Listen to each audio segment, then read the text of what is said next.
ಮಾತಾಡ್ತಕ್ಕಂಥದ್ದು ನಾನು 83ರಲ್ಲಿ ಕನ್ನಡ ಕಾವಲು ಸಮಿತಿ ಅಧ್ಯಕ್ಷನಾಗಿ ರಾಮಕೃಷ್ಣ ಹೆಗಡೆ ನನ್ನನ್ನು ಕನ್ನಡ ಕಾವಲು ಸಮಿತಿ ಅಧ್ಯಕ್ಷನಾಗಿ ಮಾಡಿದ್ರು. ನನ್ನನ್ನು ಕೇಳಲಿಲ್ಲ, ನಾನು ಸಾಹಿತಿನೂ ಅಲ್ಲ, ಮತ್ತೆ ಕನ್ನಡ MA ಓದಿಲ್ಲ. ನಾನು ಓದಿದ್ದು BSc ಮತ್ತು ಲಾ. ಅವರು ನಾನು ಹೋಗಿ ಕೇಳಿದೆ, ಇಲ್ಲ ನಿಮಗೆ ಕನ್ನಡದ ಬಗ್ಗೆ ಆಸಕ್ತಿ ಇದೆ, ಅದಕ್ಕೋಸ್ಕರ ಮಾಡಿದ್ದೀವಿ ಅಂತ ಹೇಳಿದ್ರು. ಸರಿ, ಒಪ್ಕೊಂಡು ಸುಮ್ಮನಾಗ್ಬಿಟ್ಟೆ. ಆಮೇಲೆ 1 ವರ್ಷ ಮಾತ್ರ ಇದೆ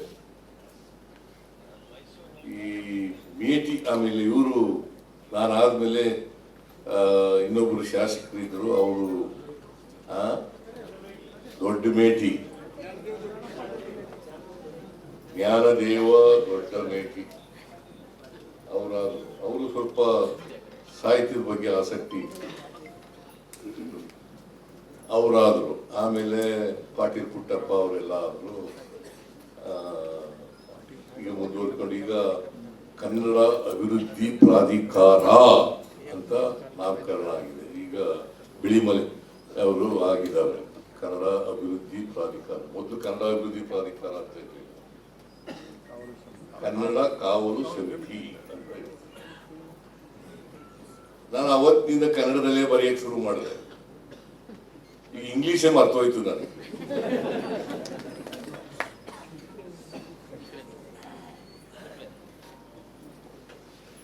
ನಾನು ಅದಕ್ಕೆ ಯಾವನೋ ಒಬ್ಬ ಗವರ್ನರ್ಗೆ ಒಂದು ಪಿಟಿಷನ್ ಕೊಟ್ಟಿದ್ದೆ.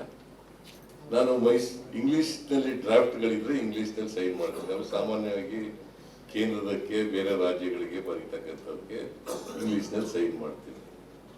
ಅವಕ್ಕೆ ಕನ್ನಡದಲ್ಲಿ ಸೈನ್ ಮಾಡಲ್ಲ.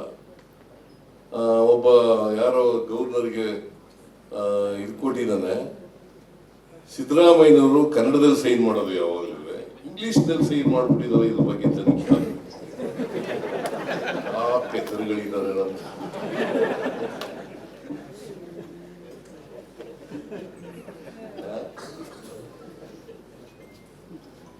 ಸಿದ್ದರಾಮಯ್ಯನವರು ಯಾವಾಗಲೂ ಕನ್ನಡದಲ್ಲಿ ಸೈನ್ ಮಾಡೋದು,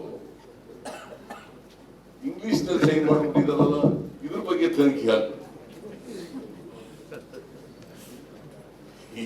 ಏನ್ ಹೇಳ, ಅವರು ರಾಜ್ಯಪಾಲರು ನಾನು ನೋಟಿಸ್ ಕೊಟ್ಟವ್ರು, ಯಾಕೆ ತನಿಖೆ ಮಾಡೋದ? ಇಲ್ಲಿ ಸುಮ್ಮನೆ ತಮಾಷೆಗೆ ಹೇಳಿದೆ ನಾನು.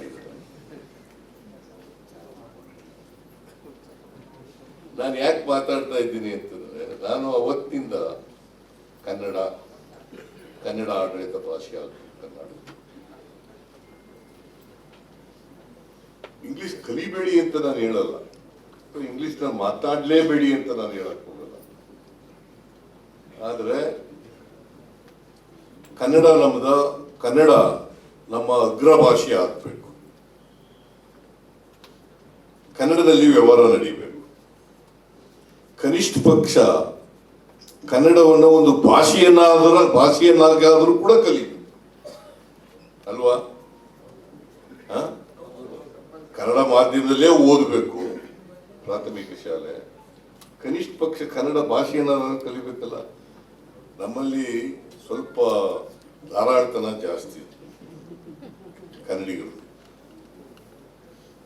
ಉದಾರತೆ ಅಂತ ಕರಿತೀವಲ್ಲ, ಆ ಉದಾರತೆ ಜಾಸ್ತಿ. ಯಾರು ಬೇರೆ ಭಾಷೆನಲ್ಲಿ ಮಾತಾಡ್ತಾರೆ ಆ ಭಾಷೆನಲ್ಲೇ ಮಾತಾಡೋದು ಶುರು ಮಾಡ್ಬಿಡ್ತೀವಿ ಅಲ್ವಾ? ತಪ್ಪು ಮಾತಾಡ್ತೀವಿ ಅವ್ರಿಗೆ. ಕನ್ನಡ ಭಾಷೆ ಗೊತ್ತಿದ್ರು ಅವ್ರಿಗೆ ಕನ್ನಡ ಭಾಷೆ, ನಾವು ಇಲ್ಲಪ್ಪ ನಿನ್ಗೆ ನಾನು ಕರ್ನಾಟಕದವನು, ಕನ್ನಡಿಗ, ನಾನು ಕನ್ನಡದಲ್ಲಿ ಮಾತಾಡ್ತೀನಿ, ನೀನು ಕನ್ನಡ ಕಲ್ತ್ಕೋ ಅಂತ ಹೇಳೋದು ಬರೋದೇ ಇಲ್ಲ. ಅವ್ರ ಭಾಷೆಯಲ್ಲೇ ಮಾತಾಡೋದು. ಅದಕ್ಕೋಸ್ಕರನೇ ನಮ್ಮ ರಾಜ್ಯದಲ್ಲಿ ಯಾವ ಭಾಷೆನಾರು ಮಾತಾಡ್ಕೊಂಡು ಬದುಕಬಹುದು ಅಂತ ಒಂದು ವಾತಾವರಣ ನಿರ್ಮಾಣ ಅಲ್ವಾ? ಯಾವ ಭಾಷೆಲಾದ್ರು ಮಾತಾಡ್ಬೋದು, ಬದುಕಬಹುದು, ಮಾತಾಡ್ಬೋದು. ತಮಿಳ್ನಾಡವ್ರು ಮಾತಾಡ್ಬೋದು, ತೆಲುಗಿನವ್ರು ಮಾತಾಡ್ಬೋದು, ಹಿಂದಿನವ್ರು ಮಾತಾಡ್ಬೋದು, ಇಲ್ಲ ಇಂಗ್ಲಿಷ್ನವರು ಮಾತಾಡ್ಕೊಂಡು ನಾವು ಯಾವ ಭಾಷೆಯ ದ್ವೇಷಿನೂ ಅಲ್ಲ. ಎಲ್ಲ ಭಾಷೆನೂ ಕಲಿಯಕ್ಕೆ ಸಾಧ್ಯ ಆದ್ರೆ ಕಲಿಬೇಕು. ಆದರೆ ಕನ್ನಡ ಮಾತ್ರ ಬಳಸೋದನ್ನ ಮರಿಬಾರ್ದು. ಕನ್ನಡದಲ್ಲಿ ಮಾತಾಡ್ತಕ್ಕಂಥದ್ದನ್ನ ಬಿಡಬಾರ್ದು. ಅದನ್ನ ಮಾಡಿದ್ರೆ ಕನ್ನಡ ಭಾಷೆ ನಾವೇನು ಭಾಷಣದಲ್ಲಿ ಹೇಳ್ಕೊತೀವಲ್ಲ ಅಗ್ರಸ್ಥಾನದಲ್ಲಿ ಇರಬೇಕು ಅಂತ, ಅದು ಆಗ್ಲಿಕ್ಕೆ ಸಾಧ್ಯ. ಮತ್ತೆ ಕನ್ನಡದ ವಾತಾವರಣ ನಿರ್ಮಾಣ ಮಾಡಬೇಕು. ಕನ್ನಡದ ವಾತಾವರಣ ನಿರ್ಮಾಣ ಮಾಡದೆ ಹೋದ್ರೆ ಕನ್ನಡ ಭಾಷೆ ಹೆಂಗ್ ಬೆಳೀತದೆ, ಕನ್ನಡ ಸಂಸ್ಕೃತಿ ಹೆಂಗ್ ಬೆಳೀತದೆ? ಆ ವಾತಾವರಣ ನಿರ್ಮಾಣ ಮಾಡಬೇಕಾಗಿರೋದು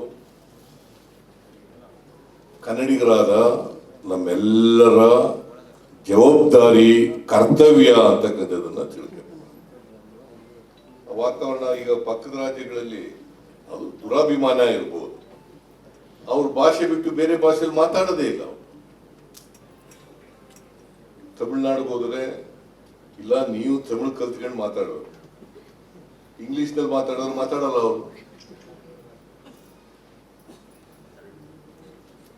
ಅವ್ರು ತಮಿಳ್ನಲ್ಲೇ ಉತ್ತರ ಕೊಡ್ತಾರೆ. ಕೇರಳಕ್ಕೆ ಹೋದ್ರೆ ಮಲಯಾಳಂನಲ್ಲೇ ಉತ್ತರ ಕೊಡ್ತಾರೆ. ಇಂಗ್ಲಿಷ್ ಭಾಷೆ ಗೊತ್ತಿದೆ ಅವರಿಗೆ, ಆದ್ರೆ ಮಲಯಾಳಂನಲ್ಲೇ ಉತ್ತರ ಕೊಡ್ತಾರೆ. ನೀವು ಆಂಧ್ರಕ್ಕೆ ಹೋದ್ರೆ ತೆಲುಗಿನಲ್ಲೇ ಉತ್ತರ ಕೊಡ್ತಾರೆ.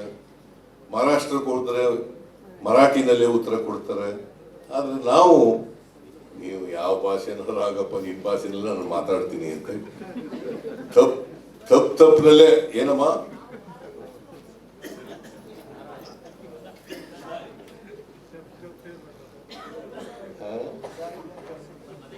ನಾವು ಉದಾರಿಗಳು.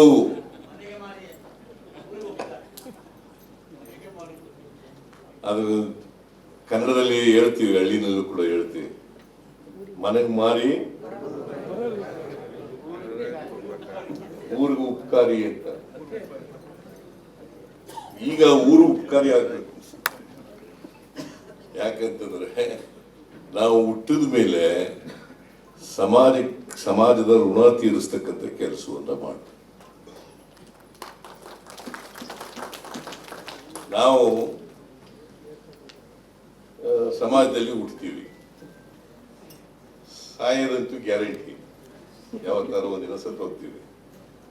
ಈ ಹುಟ್ಟು ಸಾವು ನಡುವೆ ನಾವು ಏನ್ ಮಾಡೋದು ಅಂತ ಹೇಳಿ ಇರ್ಬೇಕಲ್ಲ. ಭಾಷೆ ಬಗ್ಗೆ ಏನ್ ಮಾಡೋದು, ನಮ್ಮ ಸಂಸ್ಕೃತಿ ಬಗ್ಗೆ ಏನ್ ಮಾಡೋದು, ಧರ್ಮದ ಬಗ್ಗೆ ಏನ್ ಮಾಡೋದು, ಜಾತಿ ಬಗ್ಗೆ ಏನ್ ಮಾಡೋದು, ಜಾತ್ಯತೀತವಾಗಿದ್ದುವ ಇಲ್ವಾ, ವೈಚಾರಿಕತೆಯಿಂದ ಬದುಕಿದ್ದುವ ಇಲ್ವಾ, ಇವೆಲ್ಲ ವಿಚಾರ ಮಾಡ್ಬೇಕಾ ಬೇಡ? ಮನುಷ್ಯತ್ವ ಇತ್ತ ಇಲ್ವಾ ನಮಗೆ? ಈಗ ಏನಾಗ್ಬಿಡದೆ, ಮನುಷ್ಯನನ್ನೇ ದ್ವೇಷಿಸೋದು ಇದು ಜಾಸ್ತಿ ಆಗುತ್ತೆ. ಮನುಷ್ಯನನ್ನ ದ್ವೇಷಿಸೋದಿದೆಯಲ್ಲ, ಅದನ್ನು ಸಂಸ್ಕೃತಿ ಅಂತ ಕರೆಯಕ್ಕಾಗುತ್ತ?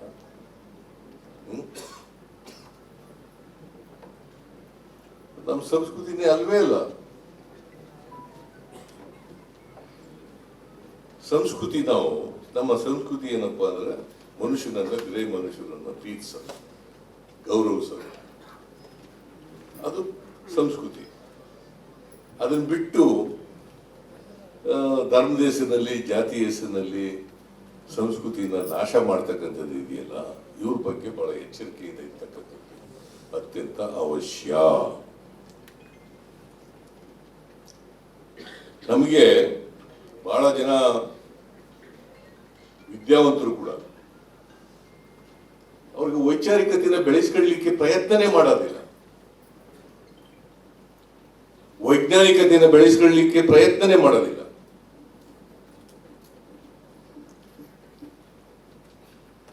ನಾವು ವಿದ್ಯಾವಂತರಾಗೋದು ಯಾಕೆ?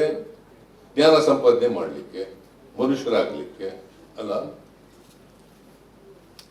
ಮನುಷ್ಯರಾದವರಿಗೆ ಇನ್ನೊಬ್ಬರನ್ನು ಪ್ರೀತಿಸೋದು ಕಲ್ತ್ಕೋಬೇಕಲ್ಲ, ಮನುಷ್ಯತ್ವ ಬೆಳೆಸ್ಕೋಬೇಕಲ್ಲ. ನಮ್ಮ ದೇಶ ಬಹುತ್ವ ಇರ್ತಕ್ಕಂಥ ದೇಶ, ಬಹುತ್ವದ ದೇಶ. ಈ ಬಹುತ್ವದ ಸಂಸ್ಕೃತಿಯನ್ನ ಬೆಳೆಸಬೇಕಲ್ಲ.